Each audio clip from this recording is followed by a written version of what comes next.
Hello student, कैसे हैं आप सब। वेलकम आपका अपने यूट्यूब चैनल में। स्टूडेंट हमने अपनी पिछली वीडियो में एक्सरसाइज 3.2 का जो क्वेश्चन नंबर 3 का फर्स्ट और सेकंड पार्ट था वो हमने कवर कर लिया है। इस वीडियो में हम कवर करेंगे थर्ड पार्ट। चलिए शुरू करते हैं। The coach of a cricket team buy 7 bats and 6 balls for ₹3800। Later she buys 3 bats and 5 balls for ₹1750। Find the cost of the each bat and each balls.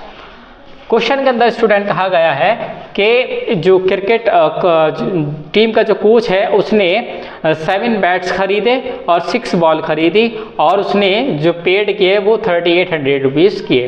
फिर उसके बाद उसने 3 bat और 5 balls और खरीदी और जो उसका प्राइस दिया वो दिया 1750। Find the cost the each bat and each ball.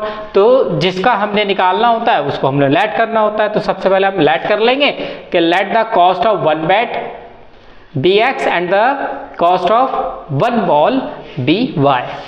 Student जो हमें निकालना है वो मैंने यहाँ पर लेट कर लिया कि कॉस्ट ऑफ 1 बैट एक्स मान लिया और कॉस्ट ऑफ 1 बॉल वाई मान लिया। अब अकॉर्डिंग टू क्वेश्चन अगर हम देखें स्टूडेंट तो हमें कहा गया है कि जो 7 बैट्स हैं और 6 बॉल है उनकी कॉस्ट ₹3800 है। अच्छा, एक बैट की कॉस्ट अगर x रुपीज़ है तो 7 बैट की कॉस्ट कितनी होगी स्टूडेंट? 7x होगी कि नहीं होगी? प्लस 6 बॉल्स की कॉस्ट कितनी होगी? जब एक बॉल की y है तो 6 की 6y होगी और दोनों की कॉस्ट मिलाकर के है ₹3800। ये हमारी इक्वेशन फर्स्ट है स्टूडेंट। ठीक है, ये प्लस क्यों लगा? क्योंकि भाई 7 बैट्स और 6 बॉल दोनों की मिलाकर की कॉस्ट है ना 3800। ठीक है, इसके बाद कहा गया है कि 3 बैट्स और खरीदे और 5 बॉल्स भी खरीदी और ₹1700। तो कॉस्ट ऑफ 1 बैट तो x ही है, कॉस्ट ऑफ 1 बॉल y है।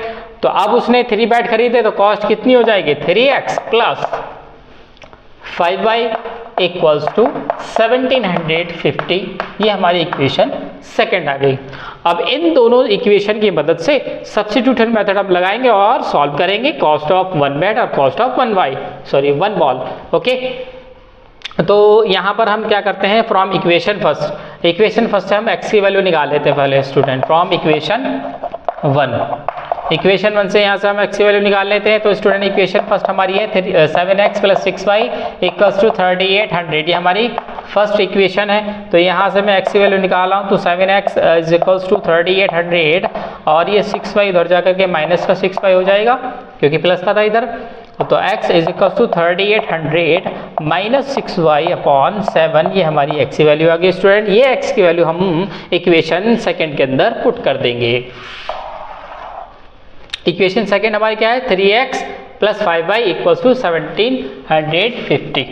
लिख लेते हैं 3x plus 5y equals to 1700। ये हमारी इक्वेशन सेकेंड है। तो x की जगह हमने क्या रखना है? 3800 minus 6y upon 7। 3800 minus 6y upon 7 और ये प्लस का 5y इक्वल्स टू 1700। ऐसे ही चलेगा स्टूडेंट। ठीक है, अब हम क्या करेंगे? 3 के अंदर क्या कर देंगे स्टूडेंट? मल्टीप्लाई कर देंगे। मल्टीप्लाई करने के बाद हमारा आ जाएगा 11400 माइनस 6 3 जा 18y अपॉन 7 प्लस 5y ऐसे ही रहेगा इक्वल्स टू 1750 भी ऐसे ही रहेगा। यहाँ पर हम दोबारा फिर एलसीएम लेते हैं स्टूडेंट क्योंकि ये 7 इन दोनों के नीचे है, ये 5y अकेला है, इसके जिसके नीचे कुछ नहीं होगा उसके नीचे हम 1 मान लेते हैं। तो स्टूडेंट एलसीएम जो आएगा वो 7 आएगा। 7 के टेबल में 7 1 बार आता है, 1 की जब इससे मल्टीप्लाई होगी तो यही चीज़ आ जाएगी वापस -18 और 1 के टेबल में 7 कितनी बार आता है? 7 बार आता है प्लस 35 7 5 जा 35 इक्वल्स टू 1750। यहाँ पर भी इसी क्रॉस मल्टीप्लाई होगी स्टूडेंट। ठीक है, पहले हम सॉल्व कर लेते हैं। 11400 माइनस 18 माइनस के है और 35 प्लस के है। तो स्टूडेंट कितना बचा?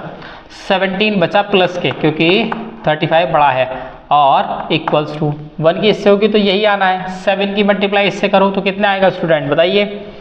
0 7 5 35 3 कैरी 7 7 49 और 3 52 5 कैरी 12 ये आया हमारा 12250। अब ये चीज़ उधर जा कर के माइनस हो जाएगी, तो 17y equals to 12250 minus 11400। 17y equals to, इसमें से माइनस करिए कितना आएगा स्टूडेंट, ये हमारा आ जाएगा 850 आई थिंक, 850 आ गया। 17y जो था 17, अब ये डिवाइड में चला जाएगा स्टूडेंट, 850 अपॉन 17, तो y की वैल्यू स्टूडेंट आ जाएगी 50। y की वैल्यू हमारी आ गई है 50, और ये y की वैल्यू इक्वेशन, इसको थर्ड मान लेते हैं स्टूडेंट, आसानी रहेगी। क्यों? क्योंकि यहाँ पर हम डायरेक्टली y की वैल्यू पुट करके x की निकाल सकते हैं। ठीक है, मैं यहाँ पर कर देता हूँ, जगह कम रह गई है, कोई बात नहीं। x इज इक्वल्स टू हमारा है, x equals to 3800 minus 6y upon 7, यही है ना। तो x is equals to 3800 minus 6 into 50 upon 7, तो x equal to 3800 minus 300 upon 7, तो x इक्वल्स टू 300, जब 3800 में से जाएगा बचेगा 3500 upon 7। Okay, x equals to 7×5 और ये 500, यानी कि x की वैल्यू हमारी आ गई है 500। तो हमने कॉस्ट ऑफ वन बैट मानी थी x, cost of one ball मानी थी y, x और y दोनों वैल्यू हमारी आ गई हैं। तो हम यहाँ पर लिख सकते हैं cost of student one bat जो कि हमने x माना था उसका आ गया है 500 रुपीज़। ठीक है, रुपीज़ 500, रुपीज़ 500। और cost of one ball, cost of one ball जो कि हमने y मानी थी स्टूडेंट, वो आ गई है हमारी रुपीज़ 50। ओके, यहीं पर हमारा ये क्वेश्चन नंबर 3 का थर्ड पार्ट होता है कंप्लीट। अब हम आपको मिलते हैं अपनी नेक्स्ट वीडियो में स्टूडेंट, नेक्स्ट क्वेश्चन के साथ। Thank you.